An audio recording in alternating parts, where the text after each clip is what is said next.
Welcome to the Bible Magazine. We again have our good friend Pete Owen joining us for another conversation on the news and the things that are happening in the world. The big news has been, I think, America moving in to stop the Houthis from stopping world shipping, moving through the Red Sea and the Gulf. So we've got some interesting things to discuss, and it's time for another update. So we welcome Pete to the channel again. Pete, it's a little later your time, and we appreciate you taking the time with us. It's good to see you. Do you still feel like things are moving in the right direction? Great question. Absolutely. I think we've always got to be mindful of the fact that we're focused on the big picture, and sometimes the minutiae, the sort of little details on the way, you're like, oh, that's so exciting, that just fits in perfectly, and that often is really thrilling. But ultimately, it is the big picture that we're looking at. And you just mentioned there, John, about the Houthis and what the Houthis are doing and have been doing for some time now. In fact, we're probably talking, well, at least a year since the Houthi rebels have been firing their rockets, and the British have had a good go, which biblically we think is interesting, and perhaps we'll sort of come on to that shortly. But to no avail, really. And the Houthis have sort of said, "Oh, we're going to be targeting all the ships that have got any connection to Israel in our support for our Muslim brethren, Hamas and Hezbollah." But actually, half the ships that they've targeted, by all accounts, have got nothing to do with Israel as such. They're just disrupting global trade, and being a menace, no doubt, with Iranian backing, to just stop those ships being able to go the quick route through the Suez Canal and out into the Mediterranean. They're having to go through Africa. So I think that it is interesting that Trump has decided to get involved. And I think that there's a biblical case for what's going on there. Yeah, I agree 100%. It's incredible because Trump came out and said how long it had been since, and you're going back now. It's been months since U.S. ships, including the Navy, have been going through the Red Sea. They've avoided it, and he said ultimately we aren't going to follow the Biden administration's policies on this. We are going to take the Houthis head on. So there's this first level of this, and I think it's really interesting. As you say, there's a biblical case to be made for this. This is going to come up. I can see this is going to come up, and we may have to do a special on this. It's going to be in the upcoming Bible magazine.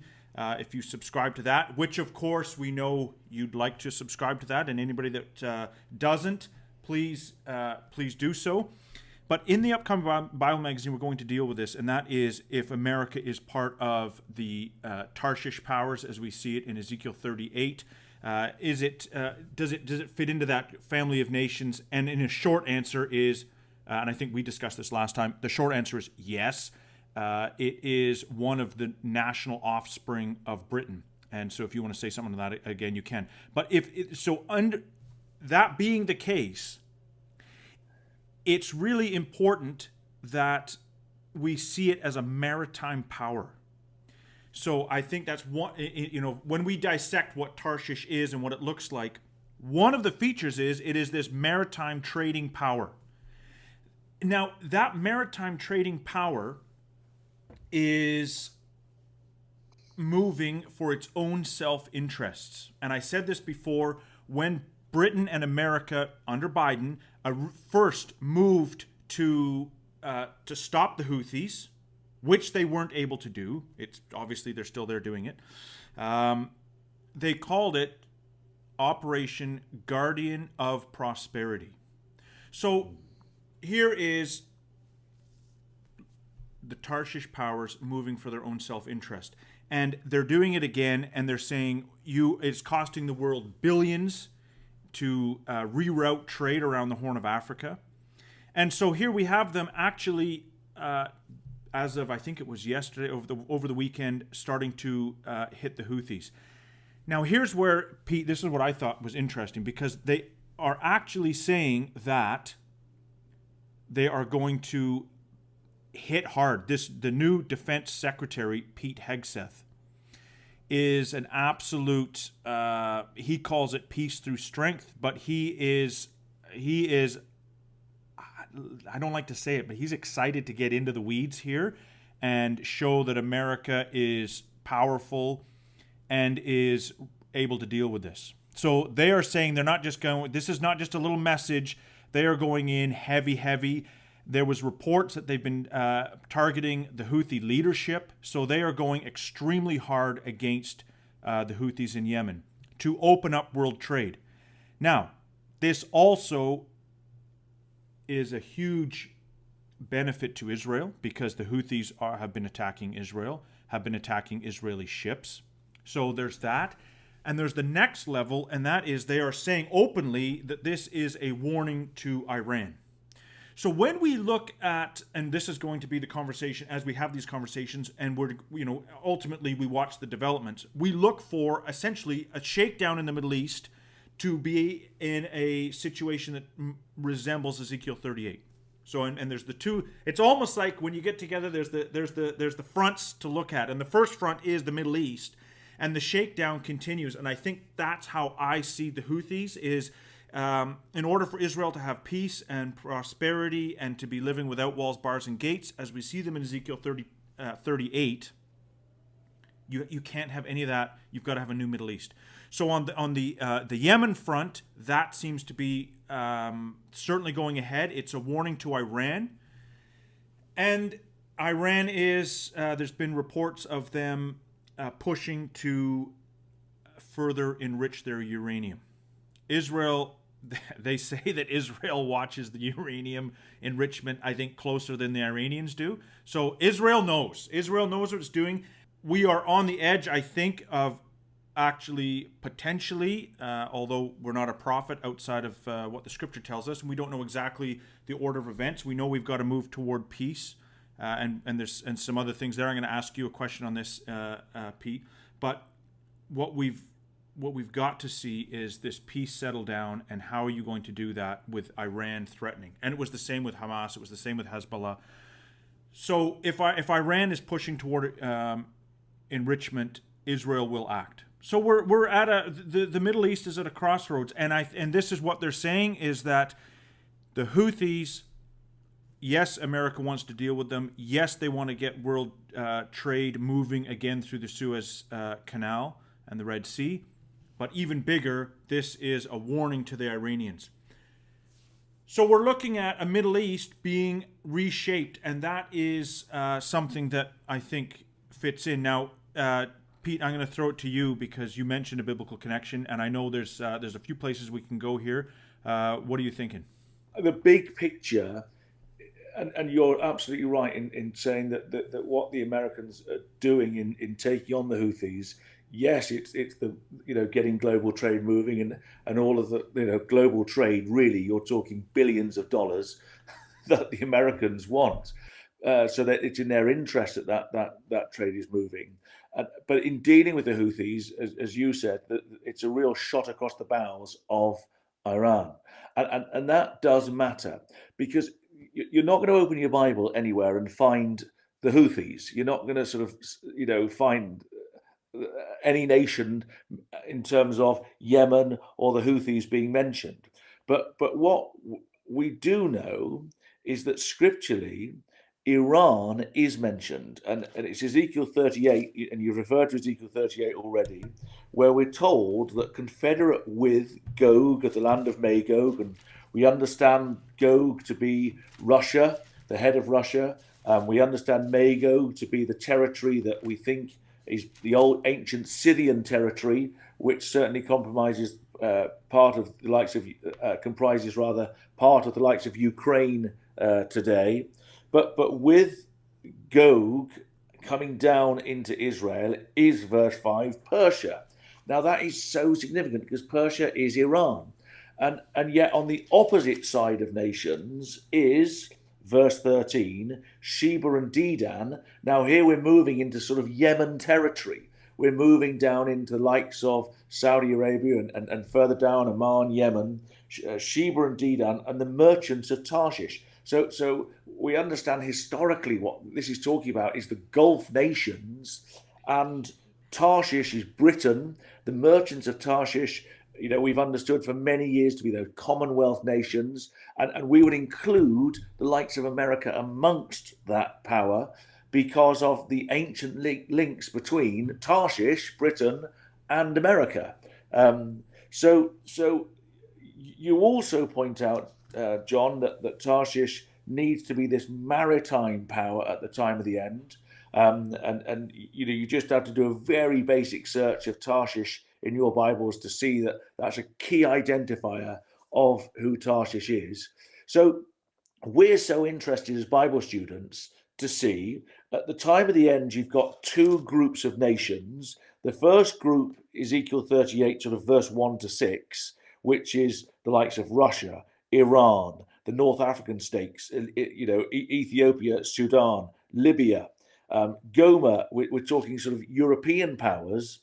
You've got those groups of nations, and on the other side, verse 13, the Gulf nations, Tarshish, the Commonwealth nations of Tarshish, the likes of America, I believe is there. So you've got these two great groups of nations that are starting to sort of vie off against each other.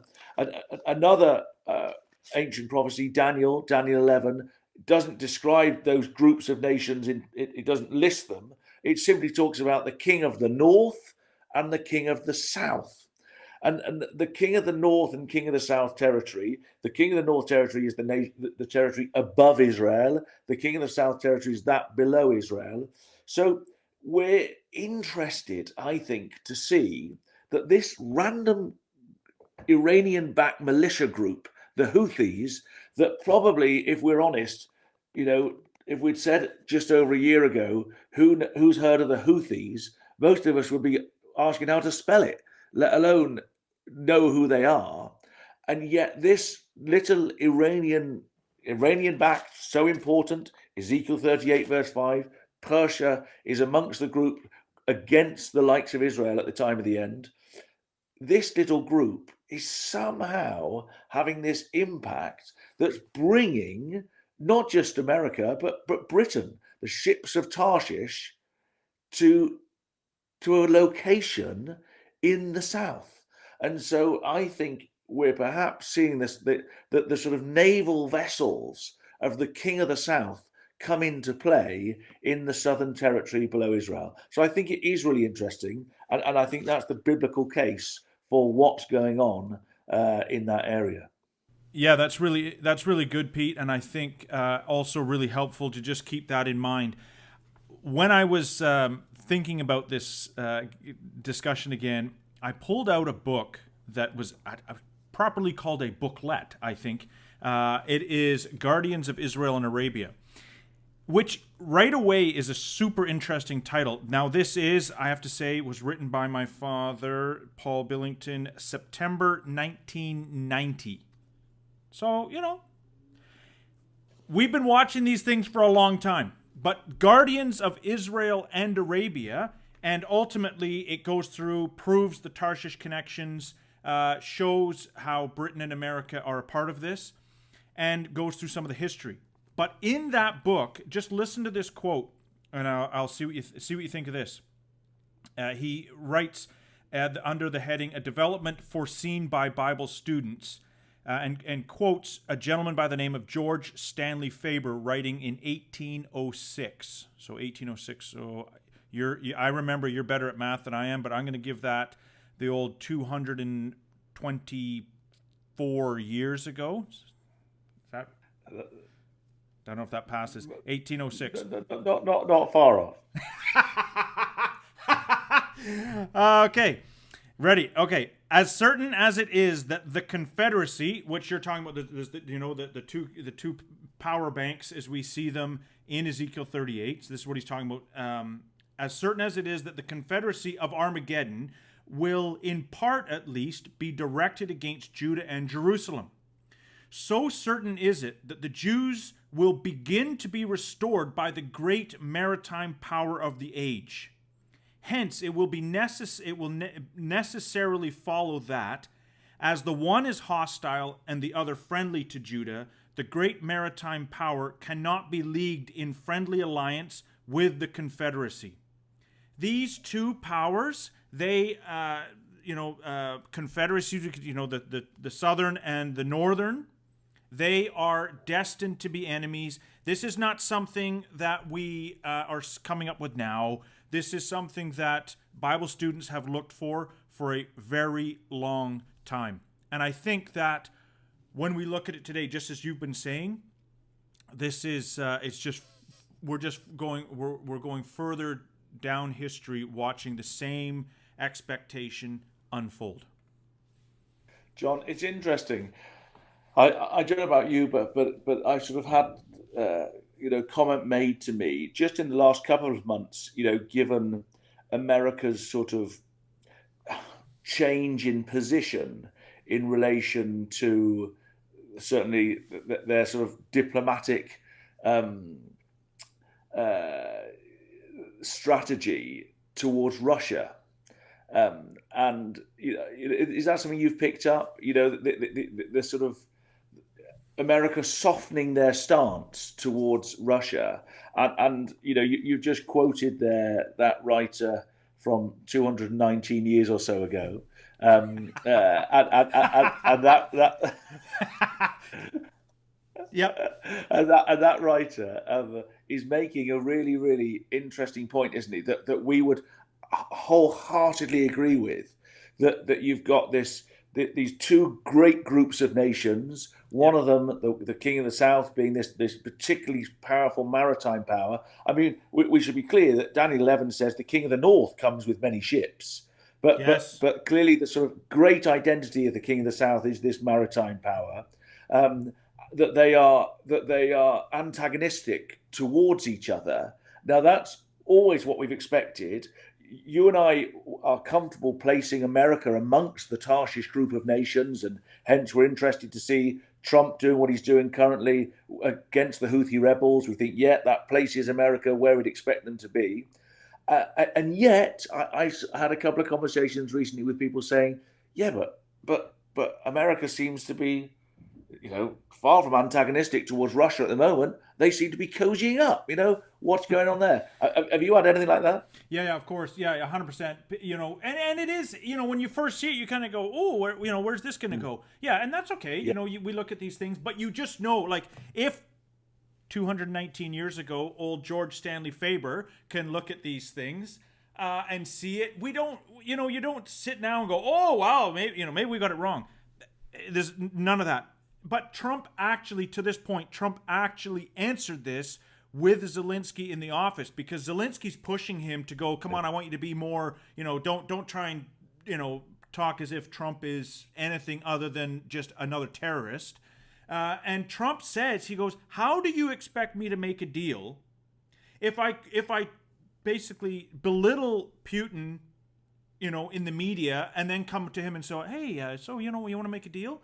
You're not going to get anywhere. So it's public relations 101. Even if it's somebody you don't agree with, if you plan on making a deal with them, you're not going to chew them out. So I think it's just Correct. him being pragmatic to say, yeah, we want a deal here. And in fact, he said, listen, we're on Ukraine's side. We've done a lot.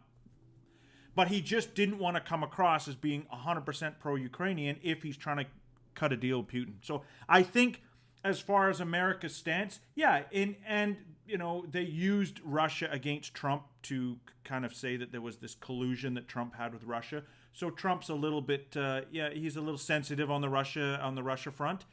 At the same time, I don't think, certainly those in his administration, I don't think they're on some of them, I don't think they're under any illusion.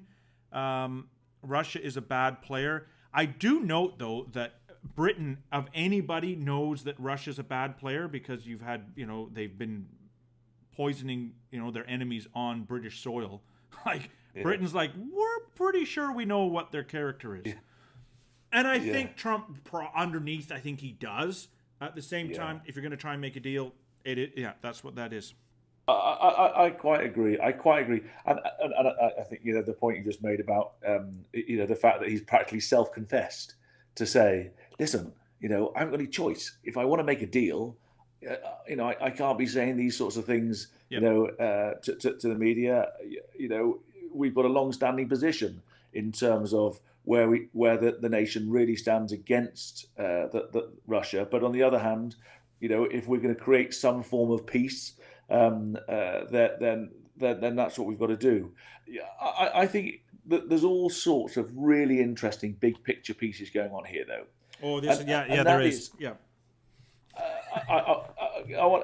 I just comment for a moment? Comment. The problem is you say something and then my head's like, oh, yep. Yeah, racing. Well, I see that what we expect at the time of the end, and we think we're in the last days, but right at the time of the end, is that the sort of Nebuchadnezzar image of Daniel 2 is to stand on its feet. So East and West have got to stand on its feet. So in Ezekiel 38, we see, yes, the likes of Russia, Iran, Libya, Ethiopia, but we also see the likes of Gomer, and we believe that the sort of Magite territory sort of crosses, east right into the sort of eastern part of the West, as it were. So needless to say, what that means is that we're looking for the image to stand on its feet, which is that somehow there's going to be an alignment of sorts between Russia, the Eastern power, and the Europe in the West. And at the moment you think, well, that's just a million miles off. Europe is feeling abandoned by America at the moment. Europe's feeling furious with Russia. Europe's talking about putting some form of army together because NATO seems to be collapsing and they don't have the sort of support and backing that since the Second World War they've been able to rely on with America. And they've just been reminded, listen, if someone comes to power in the American democracy that says, you know what, this isn't our number one, we're going to make America great again, then there's not much they can do about it. They all are still kowtowing to the American administration, but actually, really behind closed doors, they're furious and they're sort of struggling, and they're wanting to take the fight, as it were, but they can only do so with America. So what's going on then in the big picture? We just wonder that the very peace that Trump is attempting to work on, the deal that he's working on, could bring a form of peace between East and West, which is something that, in order for the image to stand on its feet, may need to happen. And yet, at the same time, behind the scenes, Europe is saying we need to sort of get confederate and be an army. But the problem with Europe at the moment is it's continually dissolving and fragmenting. The sort of European dream of being sort of something like America, the United States of Europe, just doesn't exist. I mean, you've got, in France, a right-wing, movement. You've got in Germany the case. Obviously, we know all about Brexit. And so Europe is sort of fragmenting. Yet at the same time, there's voices and noises saying, we've got to come together and create an army. And at the same time, what's happening because of Trump is potentially some form of peace between East and West. And all of that's interesting because we might expect at some point to see actually Europe starting to talk to Russia. And we're not seeing it at the moment, but we are going to see it at some stage. And yet, what was all that talk about an army for? Well, that might be useful a little later on when we understand from the book of Revelation that at some stage, the Pope, when the Lord Jesus Christ returns, will say to Europe, listen, come with me. And they'll give their power and strength to the beast. And so all that work around a European army may be useful, but actually not to fight against Russia, but at some stage to fight against the Lord Jesus Christ, who will be back in the earth in Jerusalem. So there's loads of things going on, some really big picture things that I think are, potentially of real interest albeit we might be just seeing the sort of seedbed of it at the moment, as opposed to seeing, that detail just fits perfectly with what I'm thinking right now. Yeah. Okay. So there's lots there to unpack. So my first thought is this, actually, and this is what you're talking about. If we go back to the book, Guardians of Israel and Arabia. Now, if I could put that there, Guardians of Israel and Arabia.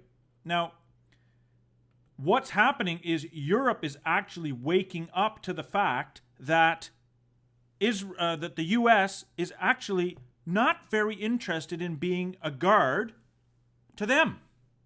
So that's really significant, because they've felt since World War II and even earlier that the United States was their protector. I can speak for living in Canada. Canada 100% believes that the U.S. is our protector. We don't have to worry about anything because the U.S. is there. Ukraine is waking up to the fact that actually there's a limit to how much we will take care of you. And Europe is saying, if you're willing to let Ukraine fall, what's the guarantee that you won't let us fall? In fact, Trump is saying that they may move a significant number of the forces out of Germany, U.S. forces, and maybe move them into, I think it might have been Poland or something. So in one hand, the U.S. is still, even itself, going, are we going to protect Europe? There's many voices there saying they will. But when we come to Ezekiel 38, who's the guard over Europe, as we would expect? Gog. Yeah, it's Gog. Russia. It's Russia. Yeah. Russia's the guard. So actually, it's like Europe is having to, now the cogs are spinning in their head to say, what are we going to do? Are we going to move to a new European army? How are we going to handle our security? How are we going to pay for this? The reality is that as we get close to the time of the end, it's guardians of the U.S., Britain, and those, they're guardians of Israel and Arabia. Europe's guard comes from Russia. They don't like Russia right now. They may not like Russia. That is irrelevant. Ultimately, now, incredibly, if you go back, now this is the problem with this thing, because it comes in your head and you go, Lavrov, the Russian foreign minister, gave a speech long before the Ukraine war saying that if there was ever to be peace in Europe, it would be only obtainable with Russia. And even the Vatican has been long time trying to push these forces together. Now, you mentioned the standing up of the image on its two legs. When we cut east and west, those two legs are entities that have to still exist and yet come together. Sure. Right? When we look at that in Revelation 16, we see that the frog spirits come out of the mouth of the dragon, the beast, and the false prophet. That dragon and that beast, I remember, so they both have to exist, they both have to come up. So it's not that we're just waiting for just Europe to come up. It's not that we're just waiting for Russia. Both have to come together. I remember my father coming back from doing filming in Europe, probably with Frank Abel going back in the day. I could be wrong on that, or John Ramsden. Those were some of the ones. We've been going through some old Bible magazine archives, and so we're going to have some footage coming out, which is just really, really neat, because it's, it's going back and yet it's saying the same thing in many ways. He came back and he was like, the Reichstag, to him, to see the Reichstag being rebuilt, he was like, this, having lived through World War II, watching the Reichstag be rebuilt, he was like, Germany's coming up. When you start to talk about a European army, when you talk about them building themselves back up, there's talk about Germany rearming itself now, there's in a way that we haven't seen for a long time. All this fits exactly in. The incredible thing is, I don't think Trump looks and says, why should we pay for your security? Right? He goes, why should we pay for your security? I can tell you why America was happy to do it up until now, because they said, I'm pretty confident we don't want the Germans to essentially have their army back again. We'll be here. We'll take care of things. They did not want a militarized Europe. Again, they'd seen it. It's like, it almost seems as if, people, have you forgotten what happens when Europe is rearmed? Do you know what I mean? So when we see the rearming of Europe, it's not insignificant. And Trump, I just think you don't know the beast that you are allowing to come up. Yeah, that's really. That's on that front. That's what I think. We do need a beast to come up. Yes, ultimately the guard will be Russia, but that beast still needs to rise up. And when we think it's the kingdom of men rising up in its final form, what do we find in Daniel 2? It's dreadful and terrible. So that's the character of what's coming. And I think, do you guys have a little amnesia? Like, I'm not sure you really want this beast to rise, but they think, well, we don't want to pay for their security anymore. All you're going to do is drag us into more war. So on one hand, he's bringing the southern powers together. And on the other hand, maybe he doesn't realize quite what he's, the bear that he's waking up / beast. But it is, so all that's significant. Okay, do you want anything else to say on that? If not, we're going to move. No. Great, that was great. Good. Okay, you're a gentleman. Let's just maybe just circle back, because I always think, where are we most interested? And that's Israel. And on the Israel front, we could say, well, what's happened? Is there anything much that's happening? There's other news that's taking the headlines. It's maybe back to where we started. We are waiting to see peace come. We've never seen, I will say this, we have never seen a defense secretary in Pete Hegseth that we've ever seen before in America that I would be aware of that would be so pro-Israel. So when we're looking at a Middle East changing, we are looking at some, over the next, I think it could be the next year or 2 years, it's going to be incredibly significant on that front. Israel, that is the place to watch. These other power groups need to do their thing, but in the middle, it is the kingdom of God that is going to come out of all of this. And Pete, for me, that's where this gets exciting, because when we see these things develop, we know, it actually is a bit of a phrase from the writer John Thomas. He talks about Jesus Christ orchestrating events so that it will be ready for his coming.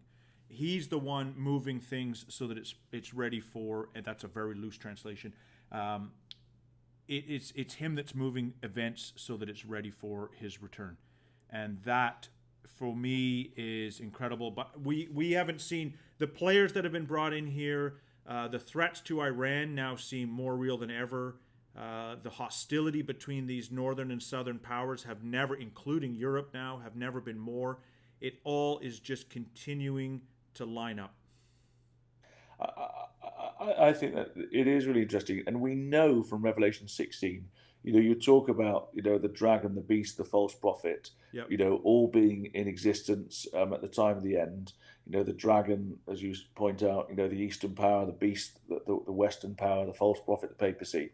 But what's coming out of their mouth is this frog-like spirit that's going to draw the nations to Israel. And as you point out to us, that's where the eye's got to be. Stay focused on that land, even when it seems to be not in the news on any given week, which is quite unusual. But if that seems to be the quiet, still stay zoned in on Israel. And why? Well, because the frog-like spirits, and we understand the frog-like spirits are the spirits of the sort of democracies, and the spirit of humanism and human rights that have come out of the world's democracies. We see it in all the various movements across the world. And we see it, don't we, focus in Israel on human rights. We see the world constantly furious with Israel. We see the United Nations, which are beleaguered at the moment without the American administration's support. But that group of the world nations, constantly bringing their agenda against Israel again and again and again. And we shouldn't be surprised, because actually it's that frog-like spirit that is going to gather the nations to the Battle of Armageddon. And it also helps us understand that this administration that have been brought in America, which of course the angels have worked at in order to bring this sort of pro-Jewish group. And yes, they're pro-Jewish, and Israel is basking in that in many respects. But the rest of the world is really struggling with Trump. I mean, yes, uh, Israel is loving it, Trump is loving it, but Europe, even the likes of Britain and let's face it, Canada right now, you know, Mark Carney, has just gone to France for his first trip abroad. He hasn't gone to America as you'd expect the sort of the Canadian leader to do. So all this is really interesting. You've got nations really struggling with Trump and the things that he stands for. He's pro-Israel. Israel's loving it. But I feel like behind the scenes is this growing feeling of anti-Semitism, as they Yeah. don't like the fact that the world king, as it were, Trump, is giving his backing to Israel. That people they have to at the moment sort of in public still sort of pay obeisance of sorts to Trump because of the fact that the American dollar is worth so much. But behind the scenes, I think political leaders across the world are like furious, and the things that Trump stands for, yes, it's potentially going to create a sort of peace for Israel at the moment. But behind the scenes, anti-Semitism, I think, is building and building and building, which is just of real interest, It is. given Yeah. that spirit's going to draw the nations to Armageddon. Totally. Yeah. 100%. It will. The interesting thing is how far the Trump administration is going. They're even now starting to track down. They've started at some of the leaders at. There was one of the leaders of the Columbia University Palestinian protests. They're deporting them. They're deporting them. They are like tracking down, going through video and saying, "We're coming after you." The level to which they are, it's so interesting because prophetically, by the way, and we'll try and put a little something in the magazine on this. To see America as anything else other than one of the young lions is that's a hard sell. It's a hard it's a hard sell. It would just be so curious if you didn't see them as one of the offspring, and and in that prophecy it would be a head scratcher when you see everything they're doing now. But if they're a guardian in any level, to say, well, we're going to root this out at home. No other nation is going to this level. No other nation is doing this. So the only thing is, But I think interesting if a nation was doing this, say the Biden administration was doing this, but in a much more sort of diplomatic way, yep, then the other nations may sort of in a sort of cordial way go along with it, and yeah, this is sort of amiable and this is okay. But this Biden didn't do this. This wasn't what they stood for. It's Trump doing it, which is brilliant in terms of Israel at the moment and the Jews at the moment. But the sort of downside for them is that most of the nations of the world are struggling like mad with yep, how they actually deal with Trump. And at some stage, the things that he stands for may well, in fact, I think they will, come back, as it were, to bite the Jews yep. and Israel, because actually that is developing this anti-Semitic feeling as Trump is doing what he's doing, and let's face it, we as Christadelphians look on at Israel, and we're so interested in that nation. They're God's witnesses, and we know that those who bless that nation will be blessed. Trump knows that, and I think he does. I'm Yeah, sure he does. yeah, Uh, he does. Sorry, you carry on. Well, only to say that the rest of the world doesn't buy into that, Right. and actually, for the likes of Catholic Europe, for the likes of the Muslims, they think that they've replaced the Jewish, nation. That they superseded the Jews. The Jews, religiously speaking, yes, they once were part of the planet, but they crucified Jesus. So for most Christians, that they've replaced the Jews, and therefore the very existence of the Jews is an anathema. The very fact that they're in the land is even more difficult. Then the Muslims, well, they don't see Jesus as the Son of God, but they certainly feel that what they've done is replace the Jews, and they do see Jesus as a prophet. that the Jews killed. So yeah, I think the sort of major religions of the world, sort of the Christianity, Islam, they see themselves as the replacement of the Jewish nation, and therefore their very existence and position at the center of world affairs in Jerusalem, in the land of Israel, in the promised land, is, well, you can see anti-Semitism boiling and boiling and boiling as Israel continues to enact policies that do land grabs, as they take the likes of, I'm sure they will take the likes of Gaza. I mean, Zephaniah 2, which when we chatted last time, we looked at and we reflected on, Ekron being rooted out and the like. But it tells us the sea coast shall be dwellings and cottages for shepherds and folds for flocks. The coast shall be for the remnant of the house of Judah. I mean, it tells us that the Jews are going to get that back. Yeah, in the end, that's the way it's going. So that I feel like the American administration is supporting that, even if they don't know Zephaniah 2, but I suspect that some of them probably know it well. But even if they don't know it, that by supporting the Jews and allowing what's happened in Gaza, and but perhaps it'll be the same in the likes of the West Bank. In fact, I'm sure it will be, because when Gog comes down into the land of Israel, Ezekiel 38 verse 8, they come onto the West Bank, and I think they'll come there because at some stage the Jews will say, do you know what, we're fed up with this, we're never letting anything like this happen again. Hamas, we don't want in the likes of Gaza. It's not to say that there won't be some Palestinians there. I think that there probably will be some Palestinians there. Many clearly are going to be rooted out and driven away. But I think there probably will be, some Palestinians there. But I think that clearly the coastal territory is going to be for the house of Judah. So the Jews will be there too. Likewise on the West Bank, when the King of the North comes down. But all these policies that the Trump administration is sort of subtly or not so subtly supporting is building this spirit of anti-Semitism amongst the nations, which will eventually draw them to Armageddon. Yeah, I think that's right. I think you are see before in America, the idea was that it was a nonpartisan issue to support Israel, even though under the surface it still always was probably a little bit political this way or that way. But now it really is turning, like Trump is hyper making it political.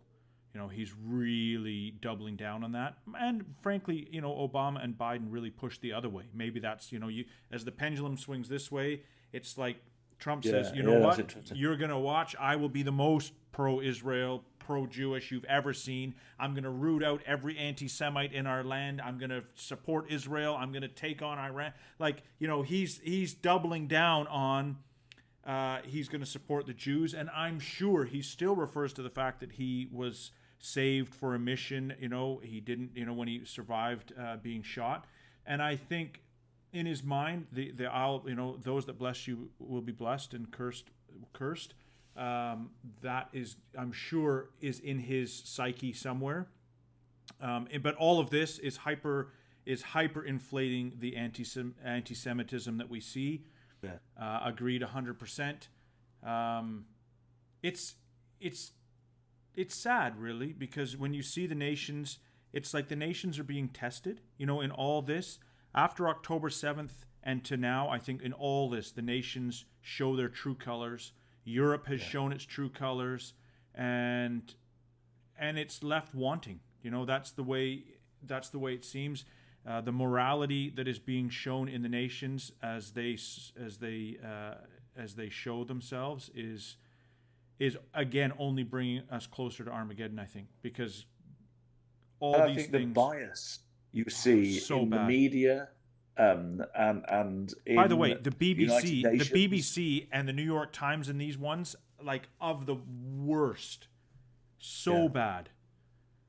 Yeah. And I think that, your average person reads that and assumes that what they're being given is something straight down the line, and this is without bias. But it's chronically biased towards or against Israel. And, the United Nations, which is sort of held up, in Western classrooms across the world, the United Nations conventions, the rights of the child, and United Nations human rights, and the sort of conventions of the United Nations are sort of pushed through the world's media and into the thinking and the minds of children, young people, and businesses and organizations, and access to funding if you tick these boxes. But actually, you think this is an organization that is chronically anti-Semitic. It is. You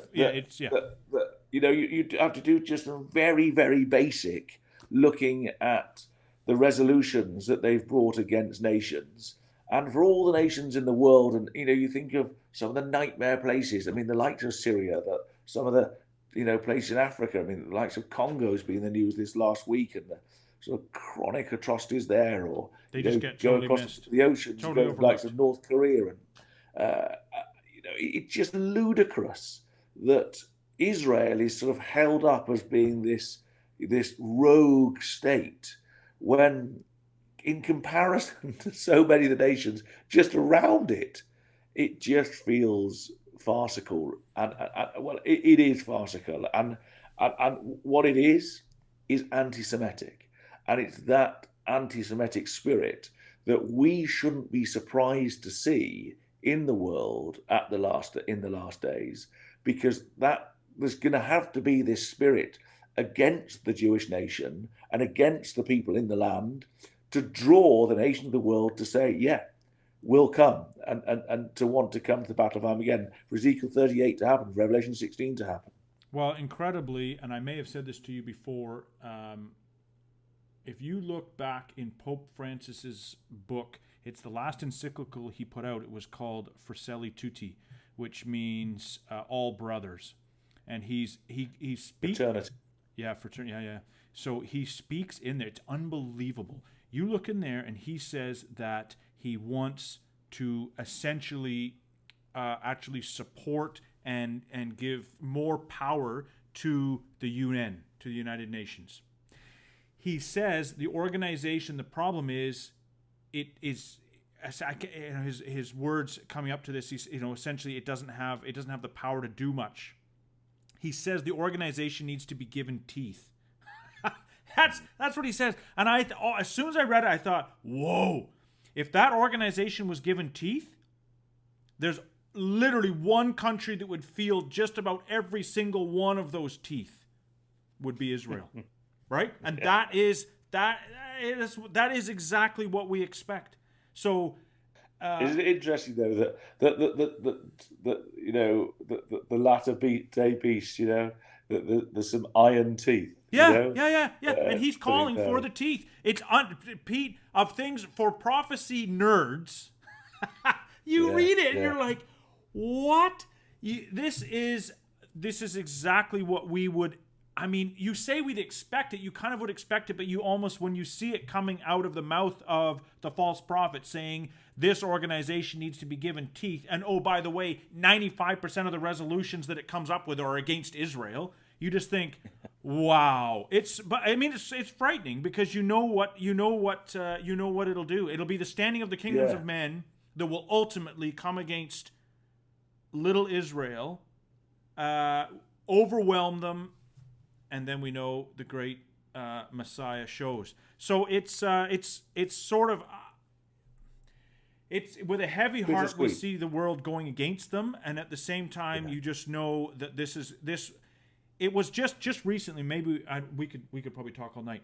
We just went through Purim in Israel. The Jews just celebrated Purim.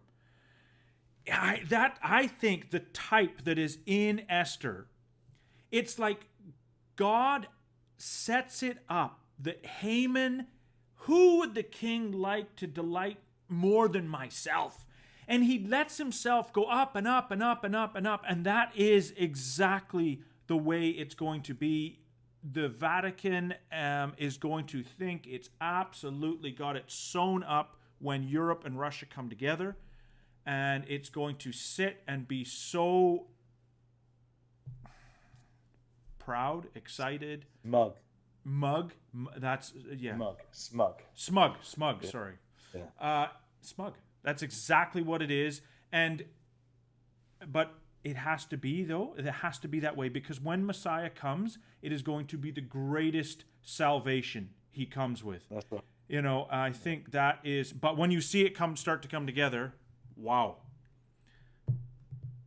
Yeah, and the story of Esther is just a gorgeous one, isn't it? Because actually, you say there, little Israel, and of course it is awful, and there's a certain excitement in seeing Bible prophecy come to pass, but there's a certain trepidation for in the knowledge of the things that will happen, and yet, isn't it lovely that in the story of Esther that actually the triumph for the Jewish nation is that they become so central to what happens next in the story, and that there's great rejoicing and happiness as one, they're saved, and two, they become central to the success of what happens next in the world, and that's exactly what will happen at the time of the end. Well, it ends. Yes, it is awful.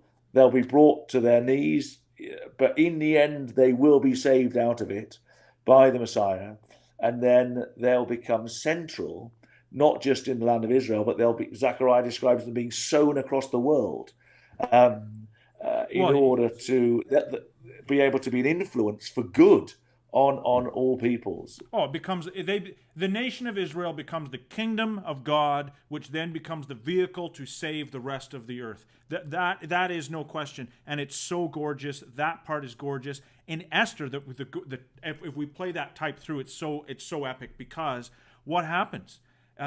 King Ahasuerus turns around and says the Jews can fight, right? And you get all these people that actually turn around and actually say, no, we will, and they bring gifts or whatever. And this is exactly what we see when we come to the prophecy. They'll take hold of the skirt of him that's a Jew and say, no, we'll go with you. We've heard God's with you. So it is, that part of it, of Esther, the way it ends. But the only way, it's no different than the type with Joseph. The only way for those brothers to, God lets them actually come around Joseph, in that type. And he lets it come to such a climax before it's all revealed. And Joseph is revealed. The same when we come to Esther. Haman, he lets him get right up here until, the revealing of Esther. Yeah, no, it's gorgeous. We should do a session one day on what next for the Jewish people, because I do think that we can we get to the Battle of Armageddon and the headlines stop, but actually there's such a great story after that is worth a good discussion. So I've got to plug a couple of things because I've got to get good at plugging. Two things we got to plug. Number one, Bible Magazine. Subscribe to the Bible Magazine. If you're struggling with the website, join the club. We're working on it. The website hopefully will be.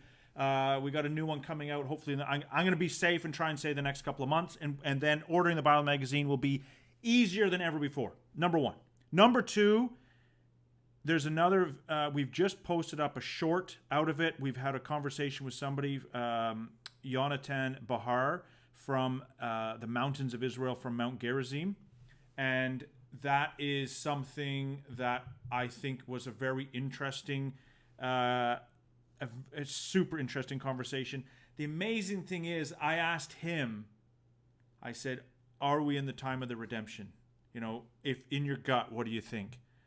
And you know what, Pete? And his sign for him that he holds as the sign is actually the mountains of Israel, the land of Israel flourishing again, the fruits of the land. To see all that, he said, that is the sign of, he said, we're in the footsteps of the Mashiach when we see the land producing, which is right out of Deuteronomy, right?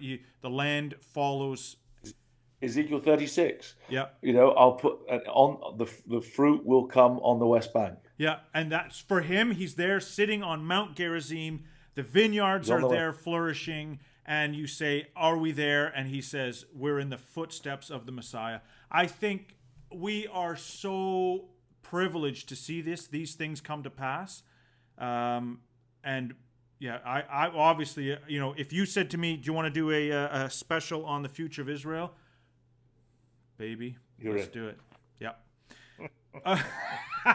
Okay. Anything else? We've got to end, Pete, because we could go all night. What else do you want to say? Great. Thanks ever so much. You were turning up a passage. I don't want to cut you. What were you thinking? Oh well. Shoot! Come on. We got another minute. I just going to Ezekiel 36. I just think it's so significant. It is that so the significant. reason that Jonathan would say that is because Ezekiel 36, O mountains of Israel, you shall shoot forth your branches and yield your fruit to my people of Israel. Yes. I mean, that's why he's so confident about it. And then, Ezekiel 37, the valley of dry bones. Well, we think that is partially fulfilled. Soon the Spirit will be breathed into them in terms of life beyond physical life, but as they recognize the one they pierced and mourn for him. And Ezekiel 38, when Gog comes down, Gog comes onto the mountains of Israel. You quoted John Thomas earlier. John Thomas saying, that we expect to see the Russian autocrat come to stand on the mountains of Israel. That when he does so, that is the image of Nebuchadnezzar. I mean, we just live in incredibly exciting times, and to me, it is amazing that you're having a chat with that Jewish friend from Mount Gerizim who's saying that he believes that the great sign is the sort of fruitfulness of the mountains. Well, that's exactly what we believe too. It's exactly what we think is going to be the build-up to the coming of the Lord Jesus Christ. And I think, if you're going through Bible prophecy and you're thinking, has that happened, you can put a tick next to Ezekiel 36, verse 8. You put a tick next to verse 9, put a tick next to verse 10. I mean, we're not quite into, I don't think, Ezekiel 36 and verse...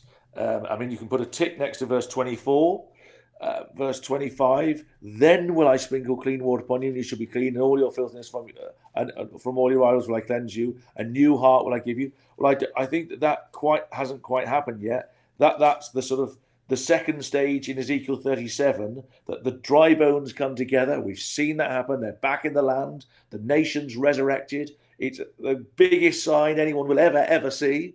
It's the promise of the hope of the resurrection for anyone. And then before long, they're going to be breathed into. And they're going to be made this incredible nation again. I mean, what fools are we if we don't sit up and take note of this and realize that Bible prophecy is on, before long the Messiah really is going to come back. It feels like every day just continues. You wake up, it's just everything continues as it was. And but that's what it felt like in eastern Ukraine until recently. Yeah. That's what it felt like when those women were in the watchtowers in Western Israel, and they sort of said, "Oh, we think there's something.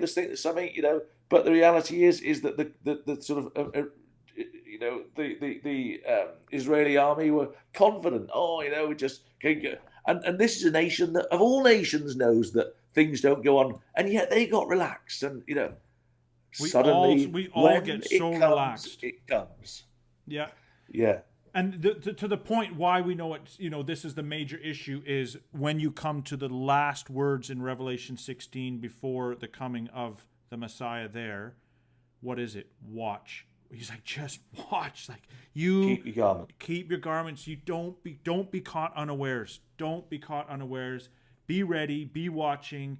And Pete, that's why we do these conversations. That's why we get together and do this. It's beautiful. I love it. Thank you for your time. We'll do it again. My pleasure. Yeah, so good to be with you again. Cheers. God bless.